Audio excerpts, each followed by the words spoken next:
वंदे मातरम सभी स्टूडेंट को मैं लेके आ चुका हूँ आपके सामने 1 अक्टूबर के थर्ड शिफ्ट यानी तीसरी शिफ्ट का जो पेपर है आज के पूछे गए सभी प्रश्न मेरे मित्र। तो एक बार लाइक शेयर सब्सक्राइब कर देंगे अपने YouTube channel all exam class को। भाई पहला क्वेश्चन देखने से पहले जिन जिन बच्चों ने अभी तक चैनल को सब्सक्राइब नहीं किया है, जिसने लाइक नहीं किया है, वो जल्दी से कर देंगे और मेरे साथ में जुड़ जाएंगे। तो सही और सटीक जो बच्चों ने बताए सारे क्वेश्चन में लेके आया हूँ। तो पहला क्वेश्चन देखिए, निम्न में से कौन सा त्यौहार तमिलनाडु राज्य से संबंधित है? इसका सही जवाब हो जाएगा ऑप्शन नंबर ए, पोंगल। पोंगल त्यौहार तमिलनाडु राज्य से संबंधित है। अगला सवाल, औरंगजेब का मकबरा कहाँ पर है? इसका सही जवाब है ऑप्शन नंबर सी, औरंगाबाद में स्थित है औरंगजेब का मकबरा। अगला सवाल, अकबरनामा पुस्तक किसने लिखी है? सही जवाब है ऑप्शन नंबर सी, अबुल फजल ने। अबुल फजल द्वारा लिखी गई है अकबरनामा पुस्तक। अगला सवाल, दिल्ली किस नदी के किनारे बसी हुई है? इसका सही जवाब हो जाएगा ऑप्शन नंबर बी, यमुना नदी के किनारे बसी है दिल्ली। अगला सवाल, पंचतंत्र किसने लिखा? सही जवाब है option number D, Vishnu Sharma द्वारा लिखा गया है पंचतंत्र। अगला सवाल, किस मुगल शासक ने दिल्ली में लाल किला बनवाया था?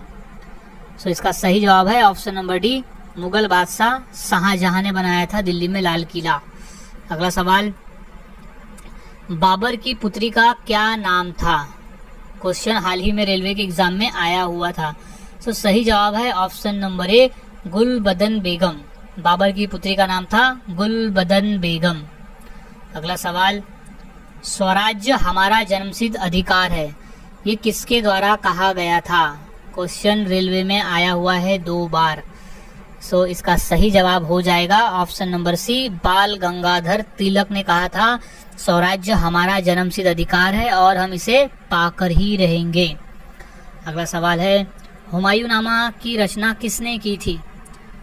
सही जवाब है ऑप्शन नंबर ए, गुलबदन बेगम ने। गुलबदन बेगम हुमायूं की सिस्टर थी और उसने अपने भाई के चरित्र पर हुमायूं नामक पुस्तक लिखी थी। अगला सवाल, वर्धमान महावीर कितवे तीर्थकर थे? सही जवाब है ऑप्शन नंबर सी, 24वें तीर्थकर थे महावीर स्वामी। अगला सवाल, विक्रमशिला शिक्षा केंद्र के संस्थापक का क्या नाम है? सही जवाब है option number D, Dharmapal. Vikramshila शिक्षा केंद्र के संस्थापक का नाम है धर्मपाल। अगला सवाल, बड़ा इमामबाड़ा कहाँ स्थित है? सही जवाब है ऑप्शन नंबर बी, लखनऊ में। बड़ा इमामबाड़ा स्थित है लखनऊ में। अगला सवाल, खजुराहो स्थित मंदिरों का निर्माण किसने किया था? सही जवाब है ऑप्शन नंबर ए, चंदेल राजपूत ने खजुराहो स्थित मंदिरों का निर्माण करवाया था। अगला सवाल है, जगन्नाथ मंदिर किस राज्य में है? इसका सही जवाब है ऑप्शन नंबर ए, उड़ीसा राज्य में स्थित है जगन्नाथ मंदिर। अगला सवाल, विजय स्तंभ कहाँ स्थित है? इसका सही जवाब है ऑप्शन नंबर ए, चित्तौड़गढ़ में स्थित है विजय स्तंभ। अगला सवाल, भारत में प्रथम आक्रमणकारी कौन था? इसका सही जवाब हो जाएगा ऑप्शन नंबर बी, मोहम्मद बिन कासिम पहला आक्रमणकारी था। अगला सवाल, दुनिया का सबसे बड़ा देश कौन सा है? वो है ऑप्शन नंबर ए, रूस। अगर हम क्षेत्रफल की दृष्टि से बात करते हैं तो विश्व का सबसे बड़ा देश है रूस, और अगर हम जनसंख्या की दृष्टि से बात करें तो वो अभी भारत है, जिसकी जनसंख्या सबसे ज़्यादा है पूरे देश में। अगला सवाल, भारत का प्रथम मुगल शासक कौन था? बेसिक क्वेश्चन है लेकिन ये क्वेश्चन रेलवे में आया हुआ है 2 बार। इसका सही जवाब है option number A, Babur. Babur Bharat का प्रथम मुगल शासक था। अगला सवाल, निम्नलिखित में से रामायण के लेखक कौन थे? सही जवाब है ऑप्शन नंबर सी, महर्षि वाल्मीकि थे रामायण के लेखक। अगला सवाल, तिरंगे पर अशोक चक्र किसने लगवाया था? इसका सही जवाब है ऑप्शन नंबर ए, भीमराव अंबेडकर ने लगाया था अशोक चक्र लगवाया गया था भीमराव अंबेडकर के द्वारा तिरंगे पर। अगला सवाल, गौतम बुद्ध की मृत्यु कहाँ हुई थी? सही जवाब है ऑप्शन नंबर बी, कुशीनगर में। अगला सवाल, मोहनजोदड़ो कहाँ स्थित है? सो इसका सही जवाब है ऑप्शन नंबर ए, सिंध में। इम्पोर्टेंट है, आरआरबी के पेपर में 2 बार ये प्रश्न पूछा जा चुका है। अगला सवाल है, नेपाल देश का राष्ट्रीय पशु कौन सा है? सो इसका सही जवाब है ऑप्शन नंबर सी, गाय।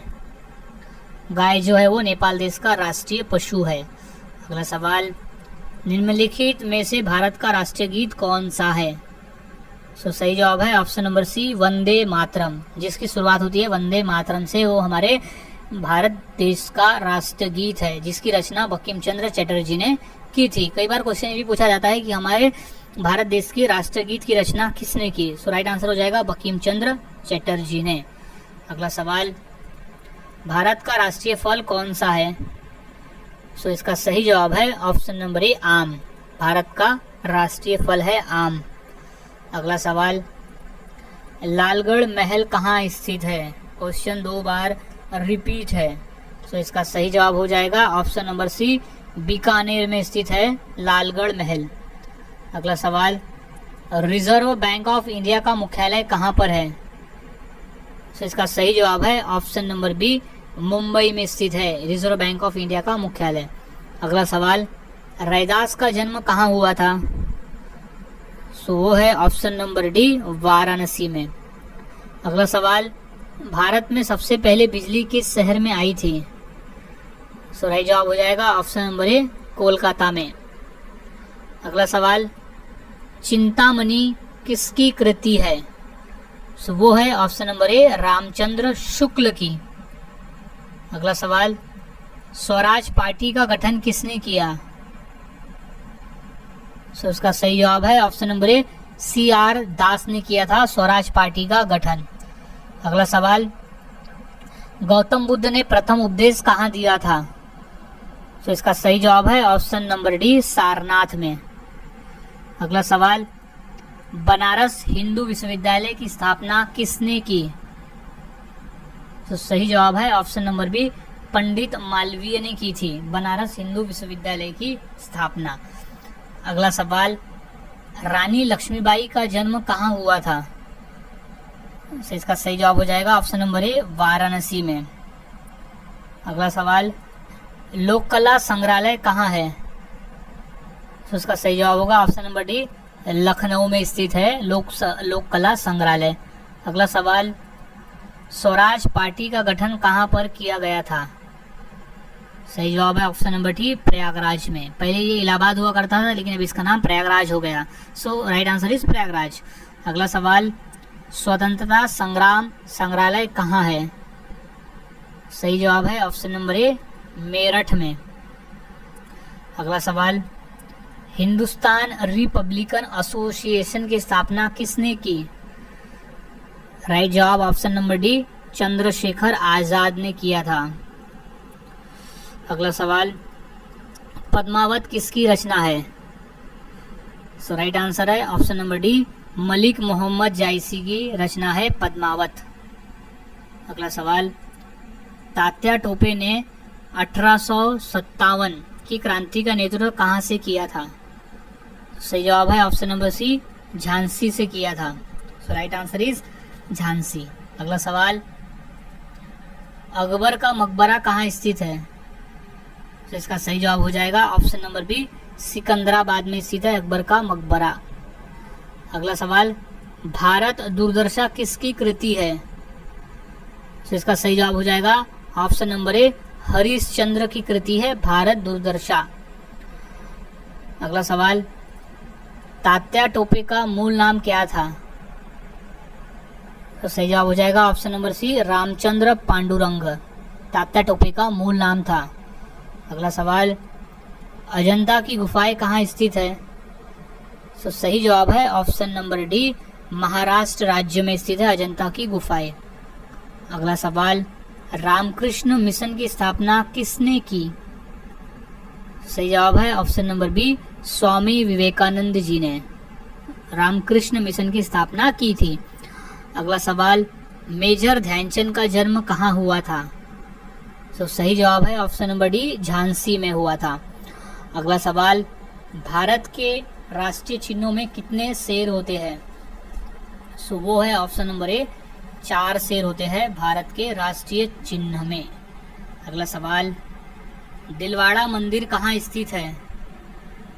सो इसका सही जवाब है option number B Mount Abu में दिलवाड़ा मंदिर स्थित है। अगला सवाल, बुलंद दरवाजा कहाँ स्थित है? सो वो है option number C Fatehpur Sikri में स्थित है बुलंद दरवाजा। अगला सवाल, विश्व जनसंख्या दिवस कब मनाया जाता है? तो इसका सही जवाब हो जाएगा ऑप्शन नंबर सी 11 जुलाई को हम हर साल विश्व जनसंख्या दिवस मनाते हैं। अगला सवाल, संत रविदास का जन्म कहाँ हुआ था? सो वो है ऑप्शन नंबर ए वाराणसी में। अगला सवाल, भारत की सबसे ऊंची मीनार कौन सी है? सो इसका सही जवाब है ऑप्शन नंबर सी कुतुब मीनार है भारत की सबसे ऊंची मीनार। अगला सवाल, सौरमंडल का सबसे हल्का ग्रह कौन सा है? तो इसका सही जवाब हो जाएगा ऑप्शन नंबर बी शनि ग्रह। सौरमंडल में शनि ग्रह सबसे हल्का है, यानी उसकी डेंसिटी बाकी ग्रहों की तुलना में सबसे कम है। अगला सवाल, पृथ्वीराज विजय का लेखक कौन था? तो वो था जैनक। जैनक ने लिखा था पृथ्वीराज विजय। अगला सवाल, भारत का सर्वोच्च नागरिक सम्मान पुरस्कार कौन सा है? सो वो है ऑप्शन नंबर ए भारत रत्न है भारत का सर्वोच्च नागरिक सम्मान पुरस्कार। अगला क्वेश्चन है, शांति निकेतन की स्थापना किसने की थी? क्वेश्चन इंपॉर्टेंट है और ये क्वेश्चन पूछा गया है पेपर में। सो इसका सही जवाब है option number C Rabindranath Tagore ने शांति निकेतन की स्थापना की थी। अगला सवाल है, भारत पाक सीमा रेखा को क्या कहा जाता है? क्वेश्चन पूछा गया है पेपर में 2 से 3 बार। सो इसका सही जवाब हो जाएगा option number C Radcliffe line. Bharat Pak सीमा की रेखा को कहा जाता है रेड क्लिफ लाइन। अगला सवाल है, भारत का राष्ट्रीय गान पहली बार कब गाया गया? सो इसका सही जवाब है ऑप्शन नंबर बी सन 1911 में गाया गया था राष्ट्रीय गान को पहली बार। अगला सवाल, किस देश का राष्ट्रीय चिन्ह कंगारू है? सो इसका सही जवाब हो जाएगा ऑप्शन नंबर सी ऑस्ट्रेलिया का। ऑस्ट्रेलिया देश का जो राष्ट्रीय चिन्ह है वो कंगारू है। अगला सवाल, जय जवान जय किसान जय विज्ञान का नारा किसने दिया था? सो इसका सही जवाब हो जाएगा option number B Atal Bihari Vajpayee ने कहा था जय जवान जय किसान जय विज्ञान। अगला सवाल, सत्यशोधक समाज की स्थापना किसने की थी? सो राइट जवाब है ऑप्शन नंबर ए ज्योतिराव फुले ने की थी सत्यशोधक समाज की स्थापना। अगला सवाल, दुनिया की सबसे लंबी नदी कौन सी है? तो सही जवाब है ऑप्शन नंबर ए नील नदी है दुनिया की सबसे लंबी नदी। अगला सवाल, सूर्य की सतह का लगभग तापमान कितना है? सो इसका सही जवाब है option number C 6000। Option number C है 6000 डिग्री सेल्सियस है सूर्य की सतह का तापमान। अगला सवाल, भगवान महावीर जैन का जन्म कहाँ हुआ था? सो इसका सही जवाब हो जाएगा ऑप्शन नंबर ए वैशाली में। राइट आंसर इज वैशाली में भगवान महावीर जैन का जन्म हुआ था। अगला सवाल, भारत का प्रथम परमाणु बिजली घर कहाँ स्थापित किया गया था? सो इसका राइट जवाब हो जाएगा ऑप्शन नंबर सी तारापुर में। इम्पोर्टेंट प्रश्न है ये प्रश्न महाराष्ट्र पुलिस के एग्जाम में कई बार पूछा जा चुका है। अगला सवाल, उत्तर प्रदेश में लोकसभा की कुल कितनी सीटें हैं? सो इसका सही जवाब है ऑप्शन नंबर ए लगभग 80 सीटें हैं। उत्तर प्रदेश में लोकसभा की टोटल 80 सीटें हैं। अगला सवाल, ख्वाजा मोहिउद्दीन चिश्ती की दरगाह कहाँ है? क्वेश्चन 2 बार रिपीट है। सो इसका सही जवाब हो जाएगा ऑप्शन नंबर डी अजमेर में। अगला सवाल, ऑस्कर पुरस्कार का संबंध किस क्षेत्र से है? क्वेश्चन 2 बार पेपर में आया हुआ है। सो इसका सही जवाब है ऑप्शन नंबर ए, सिनेमा से। ऑस्कर पुरस्कार का संबंध है सिनेमा के क्षेत्र से। अगला सवाल, मौर्य वंश को किस वंश ने समाप्त किया? तो सही जवाब है ऑप्शन नंबर डी, शुंग वंश ने। शुंग वंश ने समाप्त किया था मौर्य वंश को। अगला सवाल, इंद्रधनुष में कितने रंग होते हैं? सो वो है ऑप्शन नंबर सी, 7 रंग होते हैं टोटल इंद्रधनुष में। अगला सवाल, गौतम बुद्ध को ज्ञान कहाँ प्राप्त हुआ था? सो सही जवाब है ऑप्शन नंबर डी, बोध गया में। गौतम बुद्ध को बोध गया में ज्ञान की प्राप्ति हुई थी। अगला सवाल, डूरंड कप का संबंध किस खेल से है? सो इसका सही जवाब है ऑप्शन नंबर बी, फुटबॉल से। डूरंड कप का संबंध फुटबॉल से है।